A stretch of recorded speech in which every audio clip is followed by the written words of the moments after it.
اگر کسی چیز کو کوئی دین کہے اور کوئی اسے ناجائز کہے تو اس شخص کی کیا سزا ہے؟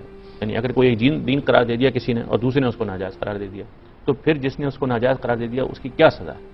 یہ تو ایک اجمالی سی بات ہے جنہوں نے کہی ہے. دیکھیے بات یہ ہے کہ اگر کسی آدمی نے اس کو دین قرار دیا ہے تو اس کے پاس بھی کوئی دلیل ہوگی.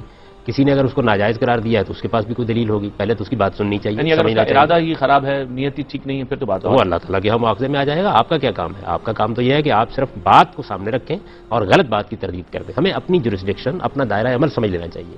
ہمارا کام صرف یہ ہے کہ اگر کسی معاملے میں ہمیں اختلاف ہے تو ہم اس اختلاف کو شائستگی کے ساتھ بیان کر دیں، تہذیب کے ساتھ سامنے رکھ دیں، دلائل کے ساتھ لوگوں کو بتا دیں. ہمارا کام صرف یہ ہے. پروپیگنڈا کرنا، بہتان ترازی کرنا، کسی شخص کے معاملے میں کوئی تشدد کا طریقہ اختیار کرنا یا اس کی نیت اور اس کے محرکات طے کرنا، یہ ہمارا معاملہ ہی نہیں. اس معاملے کو آپ اللہ تعالیٰ پر چھوڑیے. قیامت میں سب پردے اٹھ جائیں گے، معلوم ہو جائے گا کوئی آدمی کہاں کھڑا ہے اور کس بنیاد پر بات کر رہا ہے. آپ تہذیب اور شائستگی کے ساتھ یہ بتائیے کہ دیکھیے یہ جو بات کہی ہے فلاں صاحب نے، اس کے اندر قرآن مجید کی روح سے یہ غلطی ہے، اس کے اندر حدیث کی روح سے یہ غلطی ہے، اس بات میں یہ خرابی ہے. آپ نے لوگوں کو بتا دیا، متنبہ کر دیا، توجہ دلا دی. وہ چاہیں گے اس بات کو قبول کر لیں گے، چاہیں گے آپ کی بات کو قبول کر لیں گے. آپ کو ہر حال میں یہاں کھڑا ہونا ہے، خواہ آپ عامی ہیں خواہ عارف ہیں، آپ بڑے سے بڑے عالم ہیں، بڑے سے بڑے فقیہ ہیں. آپ کا کام یہ ہے کہ آپ یہ بتائیں. اگر ہم یہ چیز اپنی قوم میں نہیں پیدا کریں گے تو پھر کیا ہوگا؟ پھر یہ ہوگا کہ لوگ ایک دوسرے کے گلے کاٹیں گے، ایک دوسرے کو ماریں گے، ایک دوسرے کے خلاف طوفان برپا کریں گے، پروپیگنڈا کریں گے، پوری سوسائٹی کے اندر خلفشار پیدا کریں گے، لوگوں کے لیے صحیح بات تک پہنچنے کے راستے مسدود کر دیں گے.